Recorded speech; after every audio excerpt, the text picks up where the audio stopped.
festivités des communautés chrétiennes à l'occasion de Noël se limitent aux prières en raison des événements que traverse la Syrie. L'armée arabe syrienne perquisitionne des repères qui renferment de grandes quantités d'armes dans la campagne de Damas.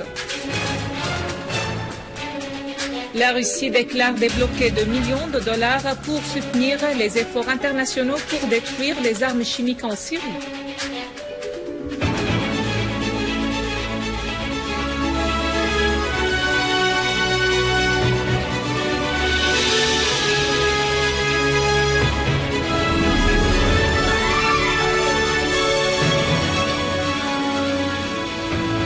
Mesdames et messieurs, bon après-midi et joyeux Noël.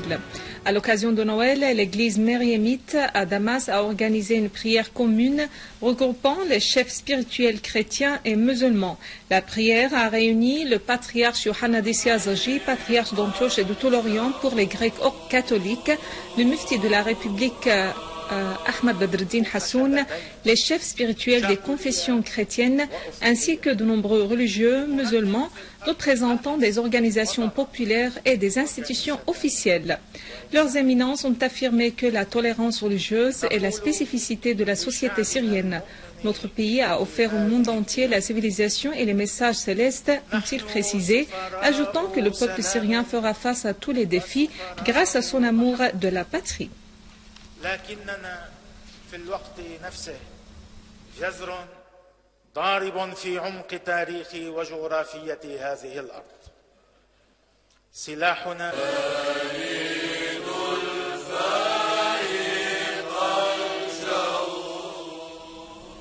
Et dans toutes les églises syriennes, les festivités de Noël célébrant la naissance de Jésus-Christ, messager de la paix, se sont limitées aux prières et aux messes sans aucune manifestation de joie, étant donné les événements regrettables que traverse la Syrie et en hommage à la mémoire des martyrs qui se sont sacrifiés pour leur patrie.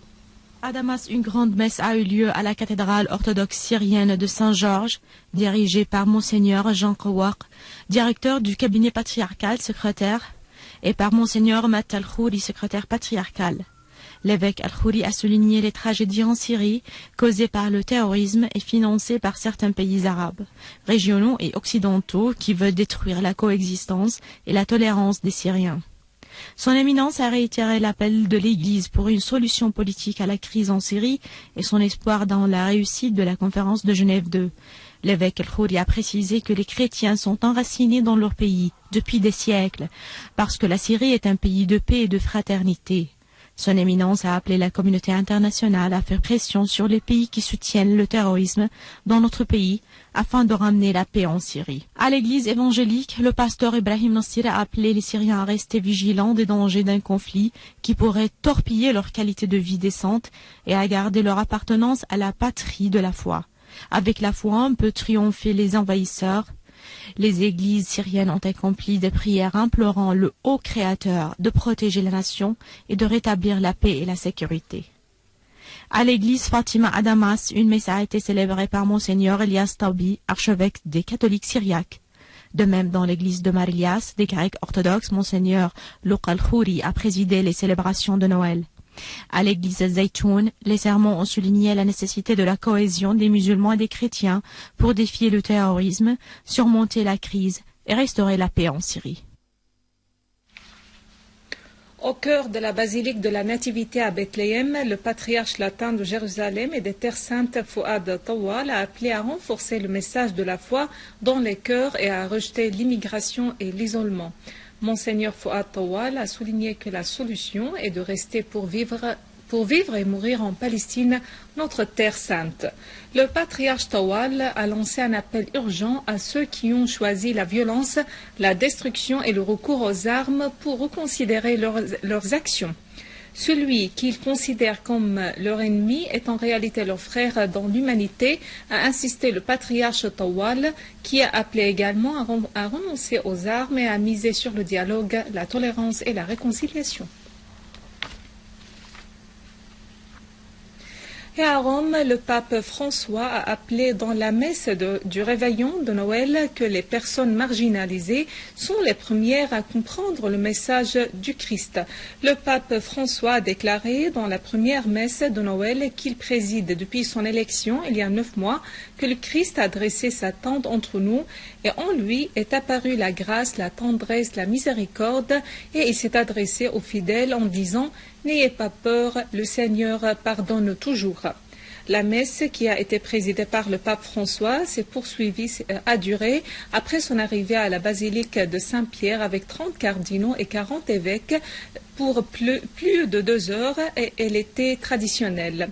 De nombreuses régions du monde ont connu des festivités à l'occasion de Noël qui ont affirmé la nécessité de propager les valeurs de l'amour et de la paix entre les peuples et d'œuvrer pour sauver les peuples de l'injustice, de la pauvreté et de la famine. À Bagdad, des terroristes ont voulu que le réveillon de Noël soit entaché de sang et d'assassinat des innocents dans leurs églises, comme ils sont déjà prennent aux mosquées par leur terrorisme. Des sources irakiennes ont déclaré qu'au moins 14 personnes ont été tuées et 30 autres ont été blessées dans un attentat à la voiture piégée qui a visé les fidèles qui participaient à la messe de Noël. Dans une réaction à l'attentat terroriste, le curé de l'église, Monseigneur Youssef des Syriaques catholique à Bagdad, le prêtre Bios Kasha, a déclaré que cet attentat constitue un acte ignoble et odieux car l'Église constitue un lieu d'amour, de paix et non pas de guerre. Toujours en Irak, l'aviation irakienne a poursuivi ses raids sur les repères et les cavernes de la nébuleuse d'Al-Qaïda dans les vallées de Horan al-Abyad et les puits de Sawab, réussissant à les détruire. Et les forces d'Al Jazeera et d'Al-Badi ont repoussé une attaque pour le 2e jour consécutif des gangs de Front al-Nusra à partir des territoires syriens, en tuant 11 hommes armés et blessant des dizaines d'autres.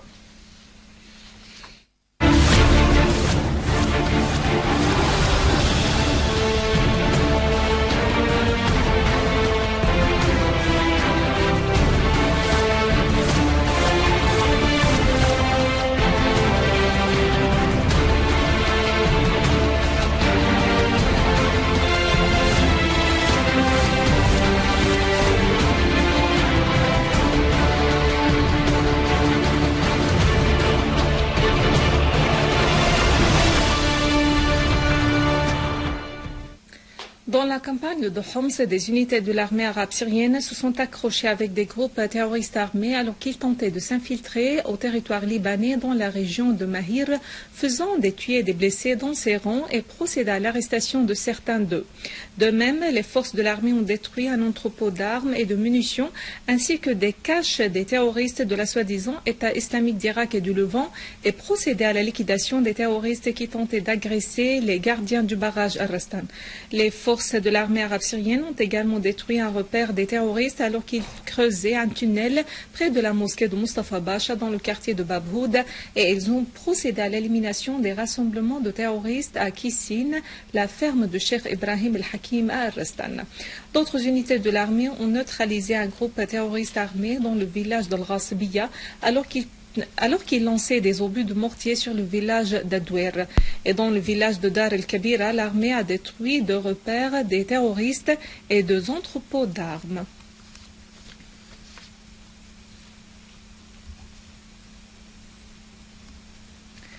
Une unité de l'armée arabe syrienne a mis la main sur un entrepôt d'armes au-dessous d'un bâtiment dans la région de Bayad el-Nader à Damas campagne et sont en coopération avec les habitants de cette région.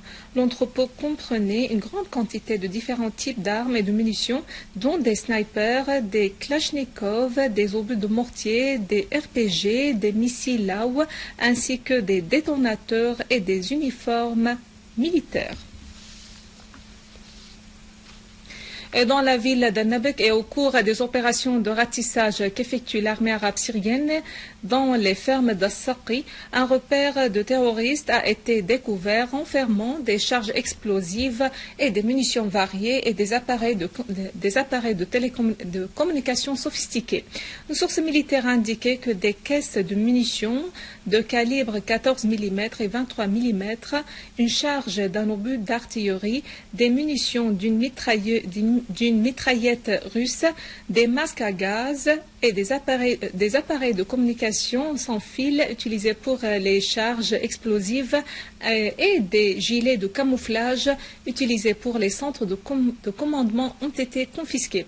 La même source a ajouté que dans cet endroit, près du repère, une grande quantité de charges explosives bourrées de substances explosives ont été découvertes.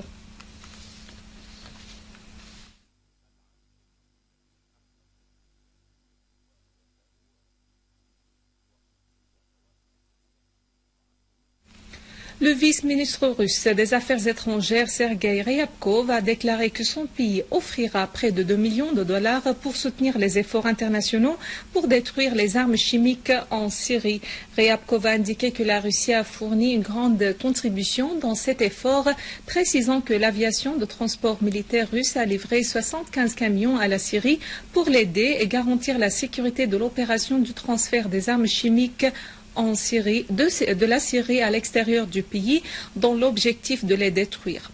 Ryabkov a ajouté que la Russie a consacré également des fonds d'une valeur de 2 millions de dollars qui sont envirés aux Nations Unies, précisant que Moscou accueillera aussi une réunion vendredi prochain pour la coordination des efforts et il est prévu que des experts de Syrie, des États-Unis, des Nations Unies et de l'Organisation d'interdiction des armes chimiques assistent à cette réunion. Des sources libanaises ont affirmé qu'une voiture piégée pilotée par le suicidaire Mohamed Sobhi al-Banakji du groupe de terroristes salafistes Ahmad al-Assir s'est explosée dans la région de Ta'mir au camp de Ain al-Helwa des réfugiés près de la ville de Saïda au sud du Liban. Les mêmes sources ont indiqué que l'explosion a causé des dégâts matériels dans la voiture et ses alentours où un incendie s'est déclaré à l'intérieur du véhicule alors qu'une force de l'armée libanaise a encerclé l'endroit et les éléments de la défense civile ont procédé à l'extinction des flammes. Démission en cascade en Turquie. Le ministre de l'Environnement Erdogan Bayraktar a annoncé aujourd'hui sa démission et lancé un appel au Premier ministre islamo-conservateur Recep Tayyip Erdogan, ébranlé par un scandale financier, à faire de même. Monsieur Bayraktar est le troisième ministre turc à démissionner aujourd'hui après ceux de l'économie Zafer Gaglayan et de l'intérieur Muammar Gular. Les fils de ces trois ex-ministres ont été arrêtés le 17 décembre dernier lors d'un vaste coup de filet anticorruption de la police turque avec de nombreuses autres personnalités proches du pouvoir turc. Avant de clore ce journal, un rappel des principaux titres. Les festivités des communautés chrétiennes à l'occasion de Noël se limitent aux prières en raison des événements que traverse la Syrie.